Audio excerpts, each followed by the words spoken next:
nós chegamos, tinha uma escola de verão e era a época dos refugiados, né? Estavam chegando um monte de refugiados. Aí a primeira coisa que pediram para mim, eu com duas crianças pequenas, 2 anos e 2 meses, né? É. Ai, será que você podia ser naquela época a Dona Lourdes dava aula, mas ela não falava persa. Então aí pronto, chegou a Ginos que fala persa e português e ensinar português para os refugiados. Ai, gente, foi uma época tão maravilhosa, aqueles meninos, aquela alegria, aquele povo todo, eu falando às vezes umas coisas erradas em persa, o pessoal se matava de rir, e iam lá em casa, e a gente recebia a turma do Caminho Nasrabadi e outros, era uma turma maravilhosa, né? Então era como se fôssemos todos irmãos, filhos, era tudo, né? Família. E tudo família, né? E eu dava assim as aulas, né? Era o período da manhã, e as crianças em volta, mas muito, muito gostoso mesmo essa lembrança. Mas eu queria falar, você falando, lembrei, quando eu estava em Porto Alegre, a gente tinha aquele supermercado Zafari, né? A Cibélia adorava o Zafari e eu também. Tinha até tapete persa para vender no supermercado, imagina. Aí eu chego em Mojimirim, tem o supermercado Lava Pés. Aí eu dizia assim para o Luiz, mas se Lava Pés é nome de supermercado, olha só, não tem nada. Então eu estava assim, desesperada, porque eu tinha largado o Zafari e trocado por Lava Pés. Então, eu tenho que ir no Popeye comprar tal coisa. Depois, Dinos, isso é uma coisa que você está levantando, que realmente os pioneiros futuros e os atuais também têm que ficar bem ligadinho. Essa questão que a gente, por exemplo, você saiu de uma grande capital, Porto Alegre, para uma sim, cidade do interior de São Paulo, apesar de ser São Paulo, é uma cidade que naquela época não devia ter nem 70 mil habitantes. Então a diferença é grande. Se a gente ficar comparando, sofre, né, Janus?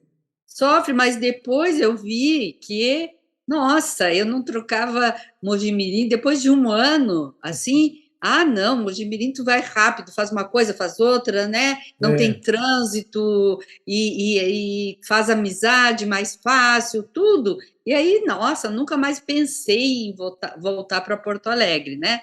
Mas é tudo por nossa mente pequena e tá preso a algumas coisas que não têm realmente significado nenhum.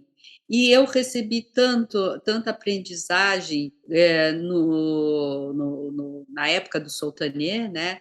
Porque daí a gente começou com os cursos, né? Vinha o pessoal de todos os lugares aqui da América Latina, América do Sul, a gente tinha aquelas escolas de inverno, os institutos de um mês, os jovens que agora quando eu fui para o Chile, né, reconheci os jovens já que na época tinham 17 anos, agora pais de família, foi muito legal. Então, Uhum. assim, eu só tenho que agradecer tanto as aprendizagens nossas, as aprendizagens, como os testes, as provações, tudo.